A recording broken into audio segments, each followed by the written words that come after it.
तो मनुष्य ने अपनी आयु क्यों बढ़ाई और क्या वजह थी जो उनकी आयु बढ़ी, और आयु बढ़ने से क्या नुकसान हुआ मनुष्य का। बहुत पुराने समय की बात है। एक दिन भगवान का दरबार लगा था। भगवान सभी प्राणियों की आयु निश्चित करने बैठे थे। इस बीच मनुष्य, गधा, कुत्ता और उल्लू चारों एक साथ भगवान के सामने हाजिर हुए। भगवान ने चारों को 40 साल की आयु दे दी।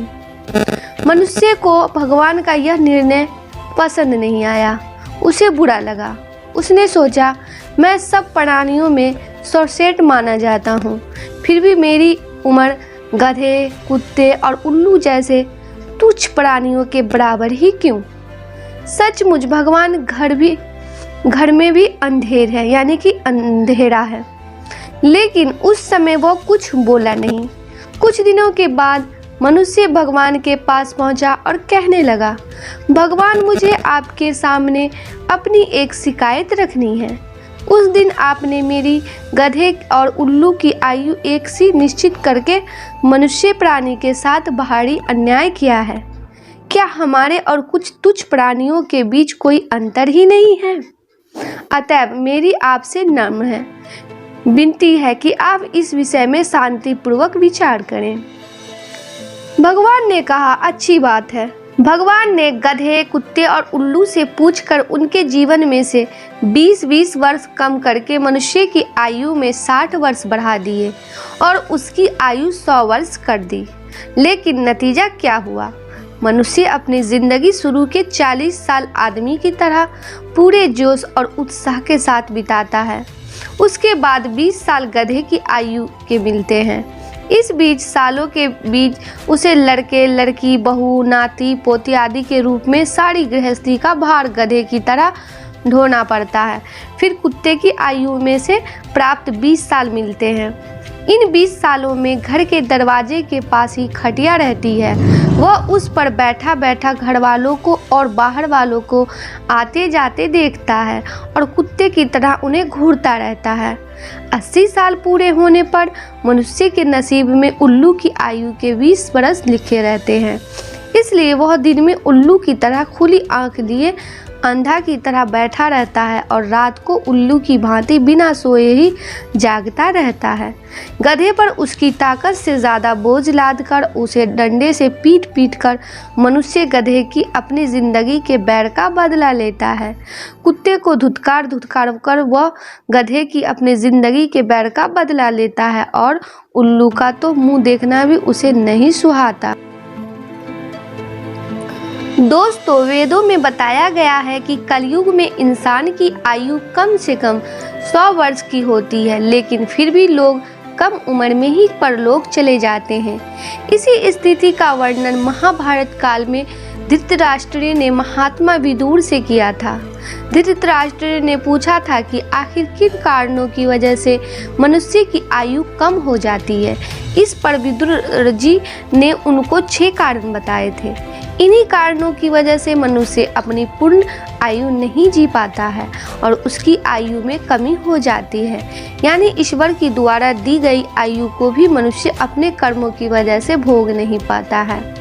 सत्कर्मों से मनुष्य अपनी आयु को बढ़ा सकता है और अपने कर्मों की वजह से असमय मृत्यु को भी प्राप्त हो सकता है।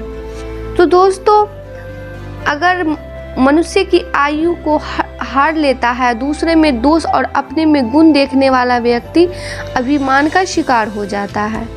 ऐसा व्यक्ति अपने आप को बलवान, विद्वान और विद्वान, साधक, सत्यागी मानने लगता है।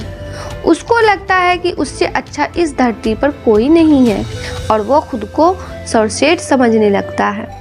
इसी अभिमान के शिकार के चलते मनुष्य अपनी आयु को कम कर लेता है। अभिमान की वजह से मनुष्य शीघ्र ही अपनी स्थिति से विचलित तथा पतित हो जाता है। ऐसे मनुष्य को भ्रष्ट होने में ज़्यादा देर नहीं लगती। जो व्यक्ति हमेशा अपनी प्रशंसा करता रहता है, ऐसे व्यक्ति को दुनिया कभी पसंद नहीं करती है।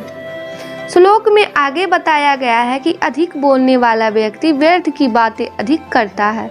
अधिक बोलने में इतना व्यस्त हो जाता है कि सत्य का पूरी तरह नहीं बोल पाता और ऐसे बातें कर बैठता है जिसका परिणाम बुरा होता है। ऐसे व्यक्ति की आयु और बुद्धि दोनों ही धीरे धीरे कम होने लगती है। साथ ही उस व्यक्ति की बातों का भी किसी पर कोई असर भी नहीं पड़ता, क्योंकि वह इस आदत की वजह से अपना सम्मान भी खो देता है।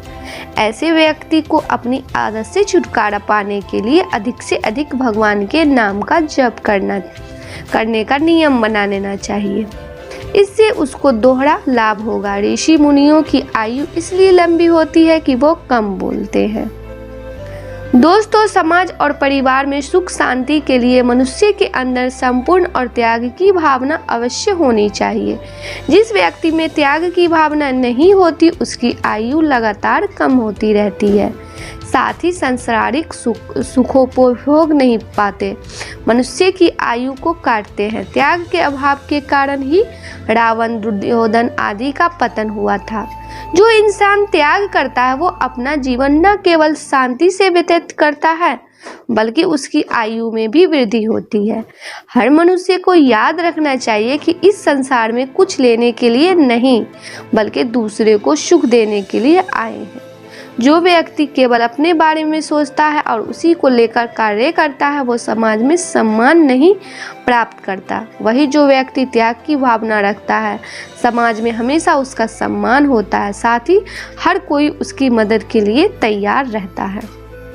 महात्मा विदुर बताते हैं कि क्रोध इंसान का सबसे बड़ा दुश्मन होता है और क्रोध में आकर व्यक्ति कभी कभी ऐसे फैसले ले लेता है जिसके लिए उसको बाद में केवल पछताना पड़ता है।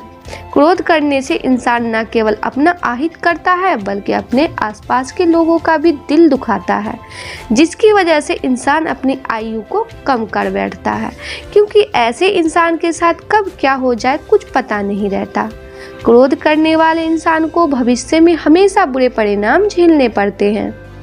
गीता में भगवान कृष्ण ने कहा है कि जिस व्यक्ति ने क्रोध को पूर्णतः जीत लिया हो, वो मनुष्य इस लोक में योगी है और वही सभी सुख का अधिकारी है।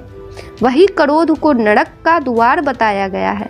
जो व्यक्ति कितने भी अच्छे कर्म क्यों ना कर ले, लेकिन क्रोध बहुत अधिक करता है, तो केवल वही जीव उनके नरक पहुंचाने में समर्थ है।